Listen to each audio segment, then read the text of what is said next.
Today, I'd like to give a talk on another topic that I feel is very relevant for everyone, and it's on patience, as the Venerable said.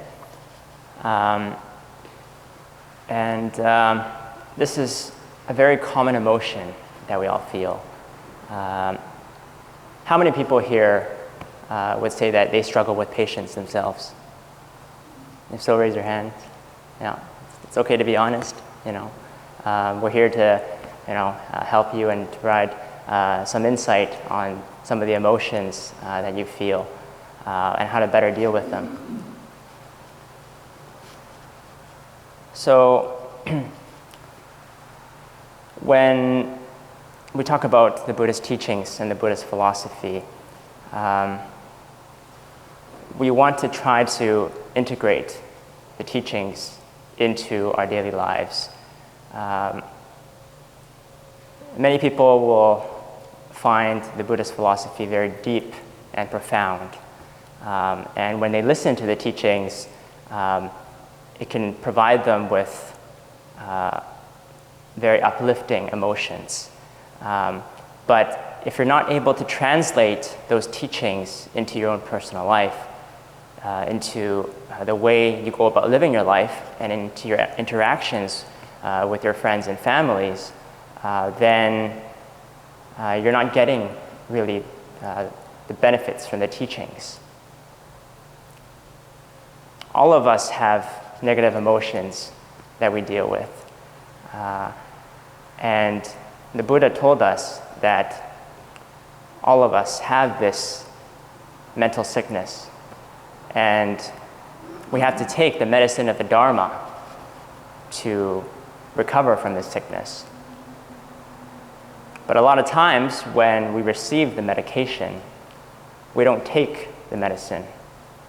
When we just delve into the profound teachings without applying it, it's very much just like reading a medicine bottle, reading the prescription, but not actually taking the medicine.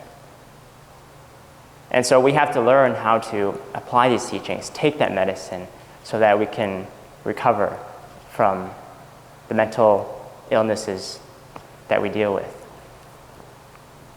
So one of the very common emotions that we deal with are impatience.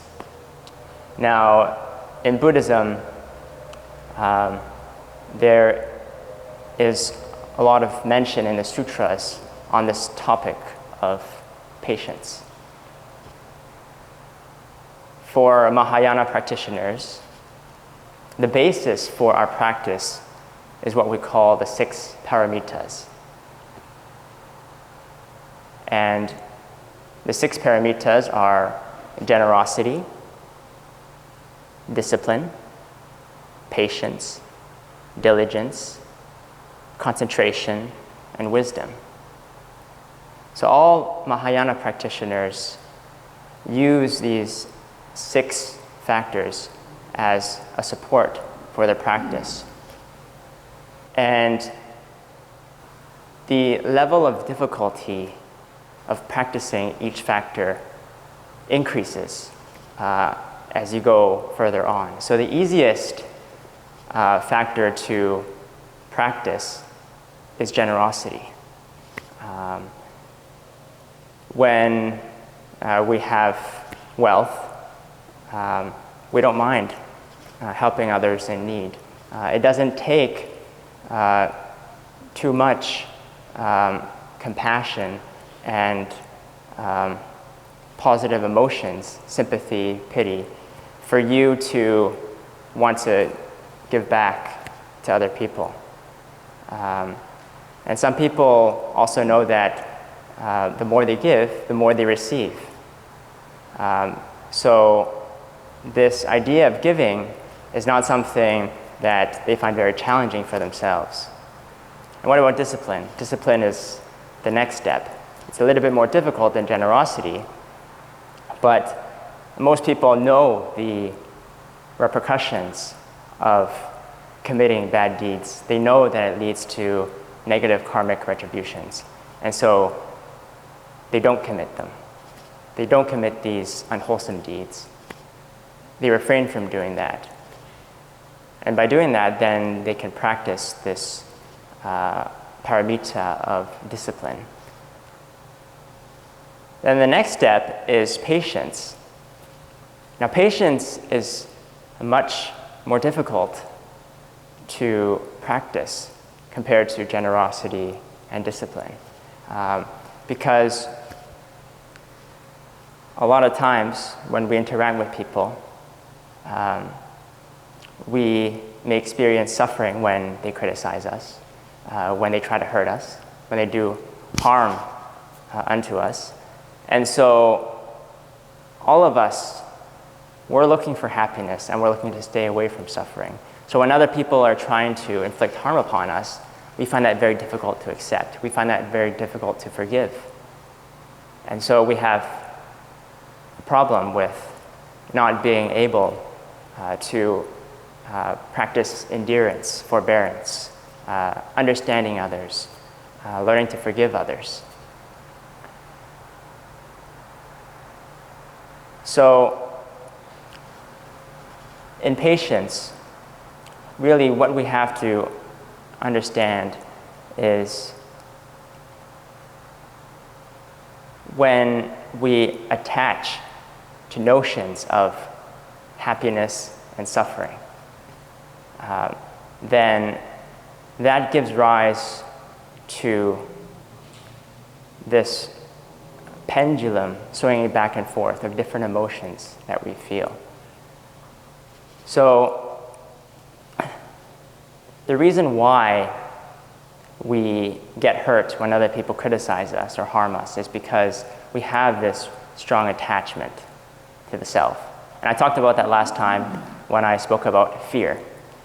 Now, really all the emotions that we feel, all the negative emotions, come as a result of this strong attachment to the self. We have an image in our minds of who we are and what we want to be. So when someone attempts to put that image at risk of being diminished, then our walls go up and we go into defensive mode. And we snap back at that person, or we might say other hurtful things to that person because we feel that we were hurt. And so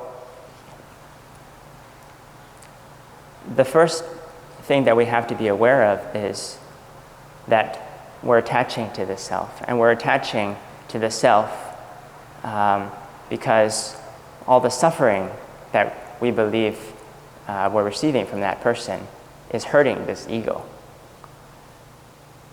And really, when we look at it,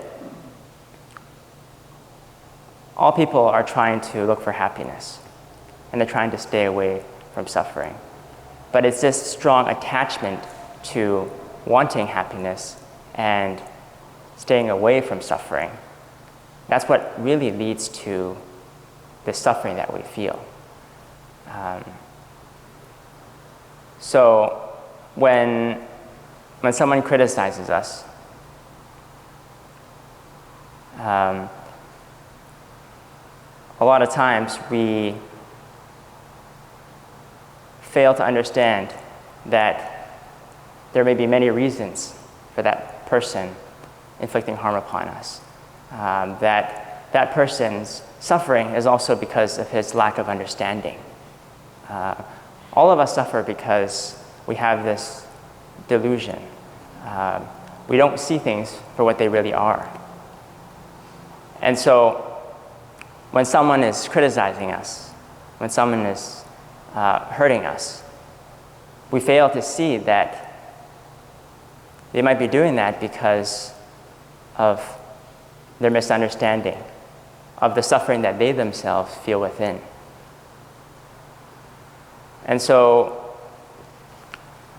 if we want to exercise patience, we have to first understand, put ourselves in the other person's shoes and understand that the reason why they're this way is because they themselves have a lot of suffering that they're not able to deal with.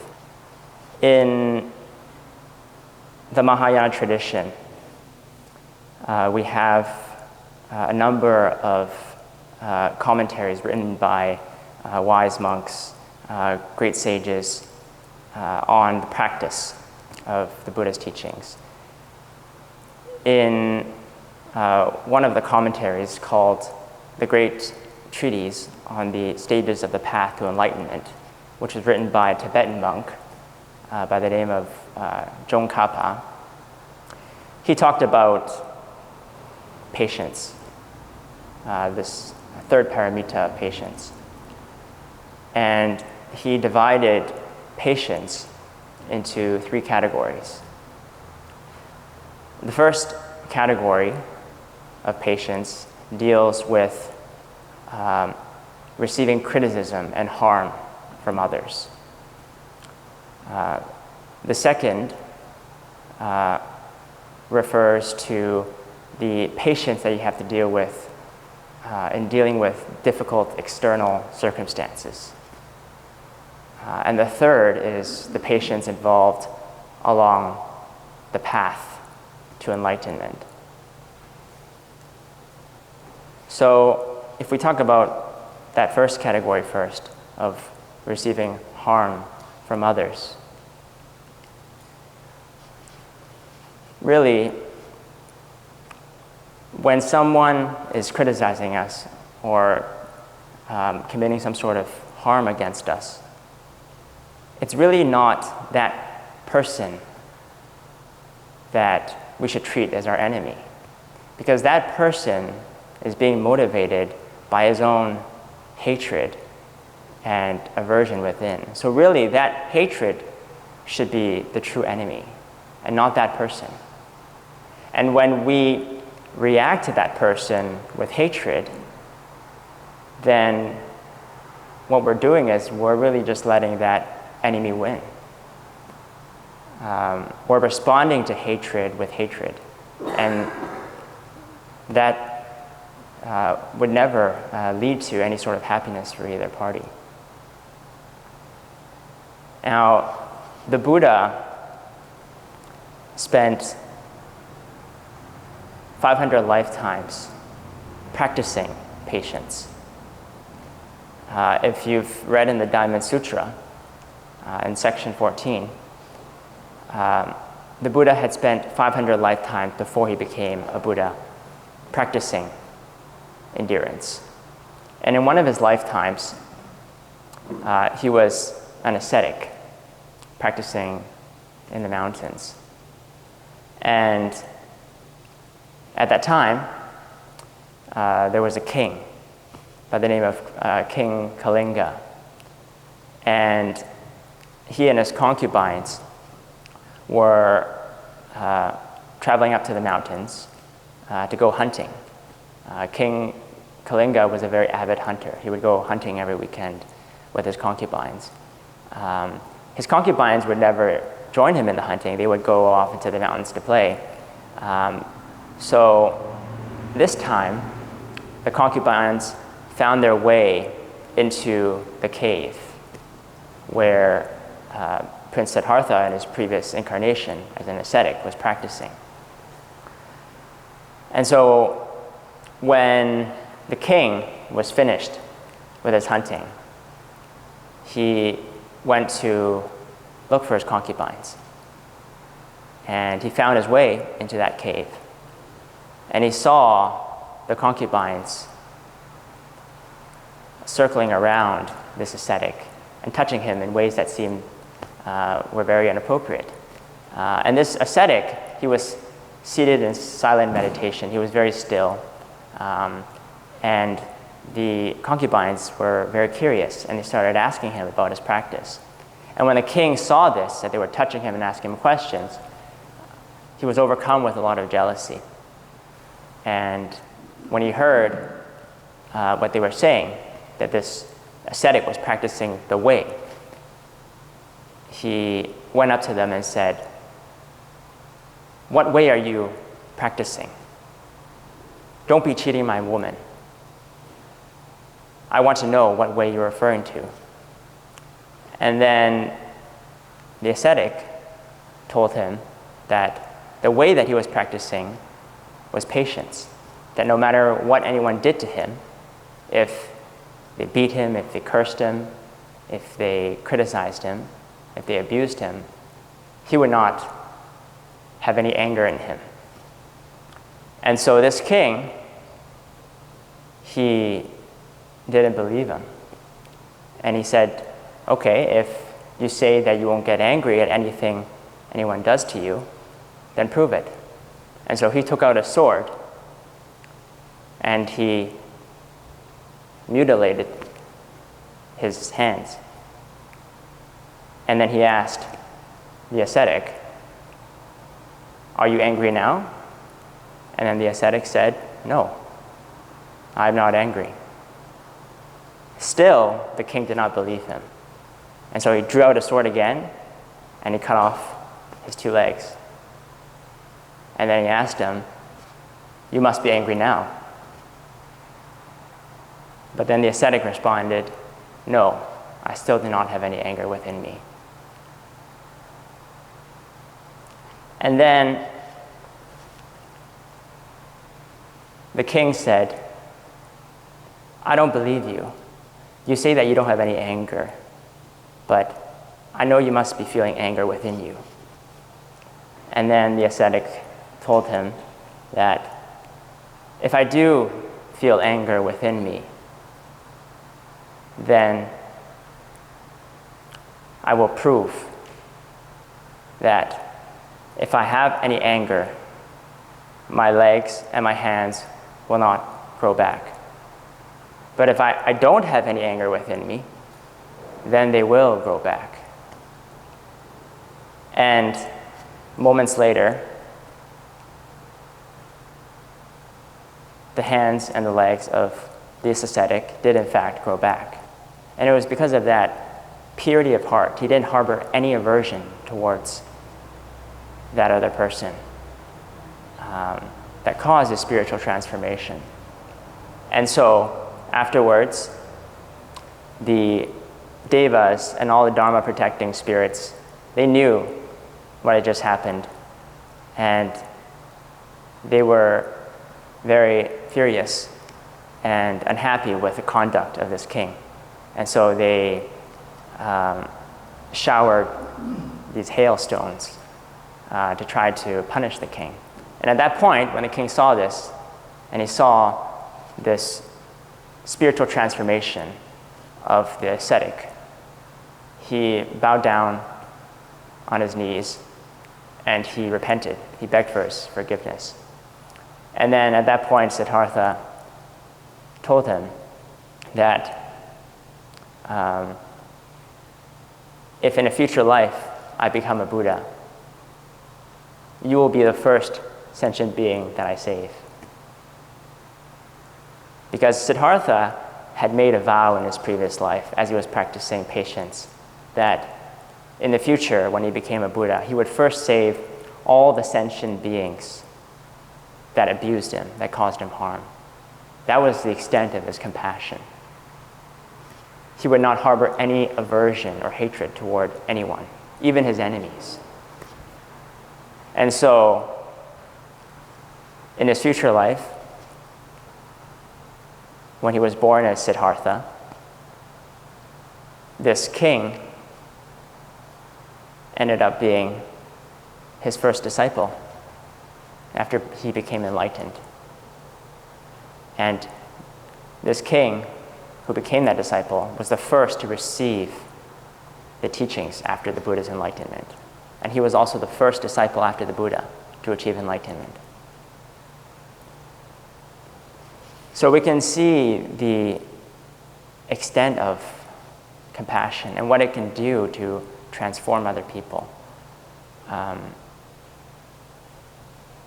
Reacting to hatred with hatred never solves the problem. We have to learn how to accept and embrace the suffering that we feel and transform that into something positive. In the Buddha's teachings, the Buddha taught about how to develop patience. And one of the examples that he gave was,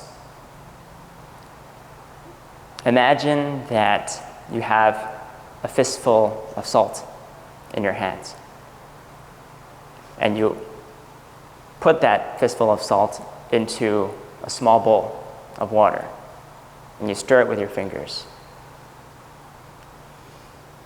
He asked his students, do you think that water is drinkable? And then his disciples replied, no, that water is far too salty. No one can drink that water. And then the Buddha went on to say, well, imagine that you put that fistful of salt into a large river. Do you think that the people living along the river would still be able to drink that water if you put a fistful of salt into it? And then the disciples responded, yes. Putting just a fistful of salt into a large river will not make it salty. So people can still drink from it. It can still provide them with nourishment. The same goes for all the criticism and abuse that you receive. If your heart is small, if you don't have that breadth, then what anyone says to you, one complaint, one comment of criticism will really hurt you. It's just like putting that salt into a small bowl of water, because you don't have the capacity to receive it and to embrace it and to transform it. Just one little comment of criticism can make you lose sleep for a few nights, or can lead you to lose your appetite. But if we can learn how to increase the capacity of our hearts, like to the size of a great river, then no matter what anyone puts into it, whatever bad thing that they say to you, whatever criticism you receive, you can absorb it, you can receive it, embrace it, and transform it. It's just like the earth. The earth receives whatever you give it. You can dump waste, you can dump excrement, you can dump toxic material into the earth, but the earth embraces it, it receives it.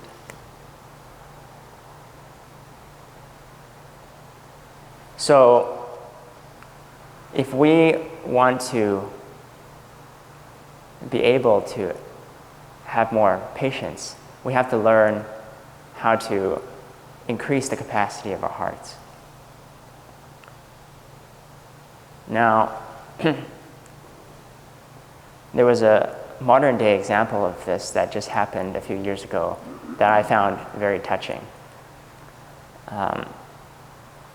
In 2012, in Florida, there was a case where a 13-year-old girl was shot in a school bus. What had happened was the boy who had shot her, he was also about 13 years old. He had brought his stepfather's gun to school. And he was playing with the gun on the school bus. And he thought it was empty, and so he fired a few shots on the ground and nothing happened. And then afterwards, he pointed it to this girl, and he pulled the trigger, and it ended up killing her. And obviously this was unintentional, but he was still charged with manslaughter. And the mother of this 13-year-old girl, she was just a single mother. She had been divorced, and this was the only girl she had. So you can just imagine the grief and the unhappiness she felt, and the hatred and aversion she felt towards the person who had taken her daughter's life. And so 2 years later, when they went to trial for the first time,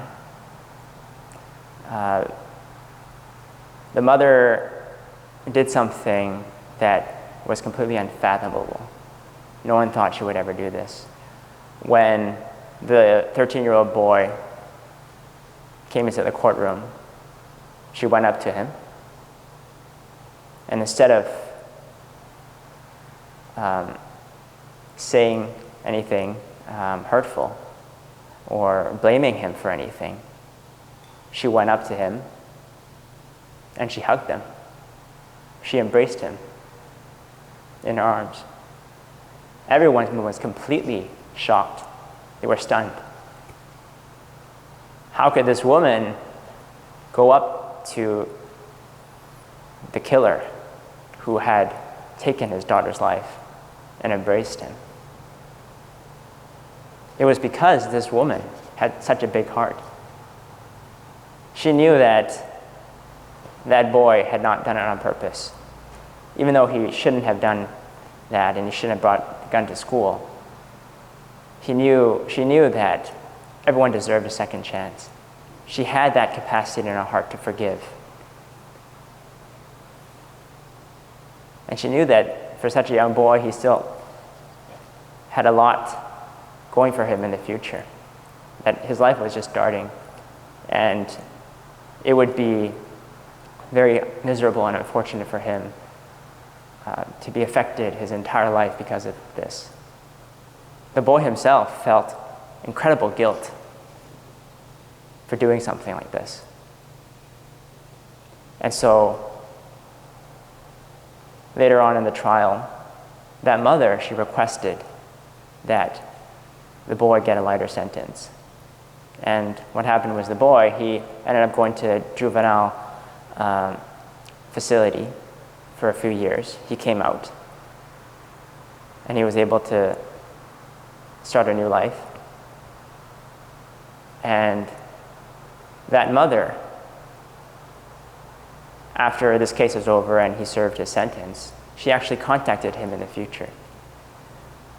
And she traveled with him all over the US to talk about gun control and ways that we can prevent this thing from happening again. So we can see that this woman, she felt a lot of suffering when this event happened, but she had that capacity in her heart to forgive, because she knew that that person, that boy who took her life, he did it because of a lack of understanding. He was young, he was immature. And so she had it in him to forgive him. So if we can see such a person doing something like this, accepting and learning to embrace even the person who killed her daughter, what does a negative comment that you receive from someone, criticism that you get from your boss, or having kids that don't listen to you, when you tell them to do things, it goes in one year, it goes out the other. What is that relative to what this woman did? And so this really puts into perspective how having a great heart, having a big heart, can help you overcome some of the great sufferings that you feel in your life. Now, another type of patience that the Buddha spoke about was learning how to endure difficult conditions, external conditions. Now, in the practice of Buddhism, we learn to not get affected by the external circumstances that we face, because all of that is outside of our control. What's within our control is how we view it, what kind of attitude we have towards it. If you've read the book In Search of Meaning by Viktor Frankl, you would have learned that during World War II, in the concentration camps, the Jewish refugees were put through some terrible atrocities. And they were put under circumstances that we simply cannot fathom. The torture, the beatings. But how did some of them come out of it without being hurt physically and psychologically? Viktor Frankl, he said, you can take everything away from a man, but there's one thing that you can't take away. The last freedom, and that is to choose how he will respond to the situation. To choose his attitude in any given set of circumstances. There were people in that concentration camp who did not give themselves up to despair and the physical suffering they received from the people who tortured them. These were the people who would walk around the huts caring for other people, caring for all the sick people, and giving them their last piece of bread. And it was that compassion, that understanding that they had, despite the circumstances, that pulled them through it. And when they came out of that concentration camp alive, they weren't affected psychologically like a lot of the other people who had resolved themselves to frustration and despair.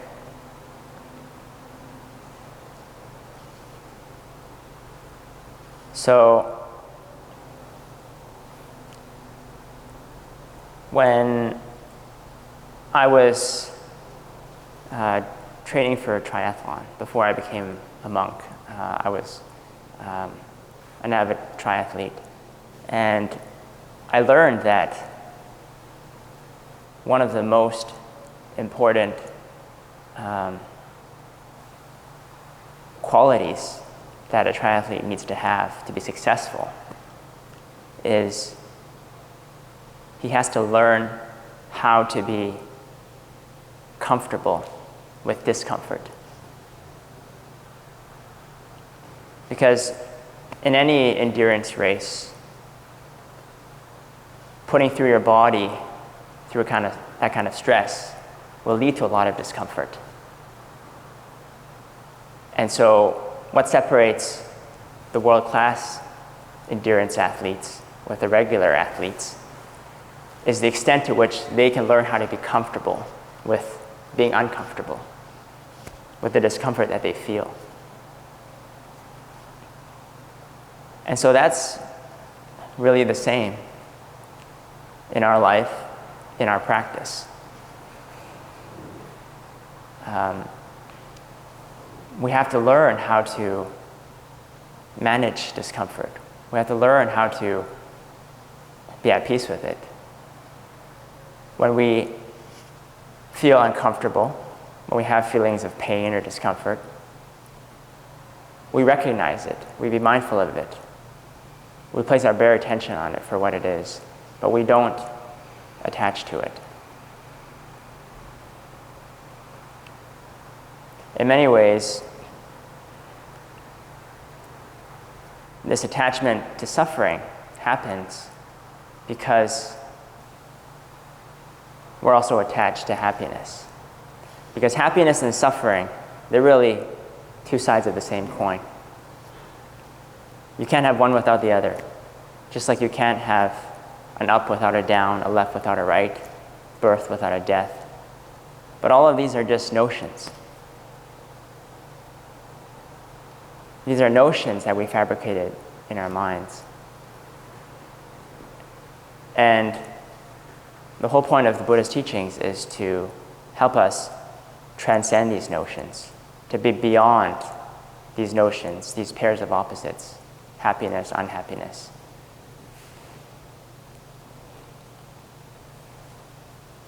Ajahn Chah, he gave a great example of this. He said that happiness and suffering are like the front and tail end of a snake. Suffering is the mouth of the snake. If you hold on to the mouth of the snake will bite. But at the same time, if you hold on to the tail of the snake, which you refer to as happiness, the snake will turn around and bite you as well. When we become attached to happiness, we become afraid of losing it. And when we lose it, it causes us a lot of suffering. So really, if we want to overcome suffering, we have to overcome our attachment to both happiness and suffering. And this whole practice of patience, that begins with learning how to increase the size of our hearts. Learning how to render compassion and understanding towards others. Knowing that the harm that other people are causing us, it's because they themselves are suffering. And we should feel compassionate for the suffering that they feel within and for the future consequences of their actions. We should feel sympathetic to that instead of reacting to it with hatred and aversion. If someone criticizes you, either they're right or they're wrong. If they're right, then why should you be angry at them? They're just pointing out your faults. If anything, you should thank them. The greatest teachers are those that point out your hidden faults.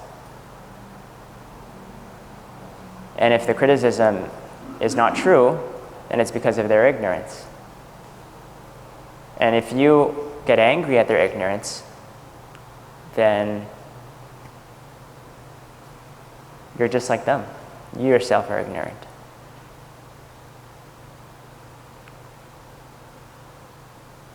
So we have to learn how to approach patience from the perspective of increasing the size of our hearts and combining that with the power of understanding. And when we can begin to do that, then that's when we can really learn how to integrate those teachings into our life.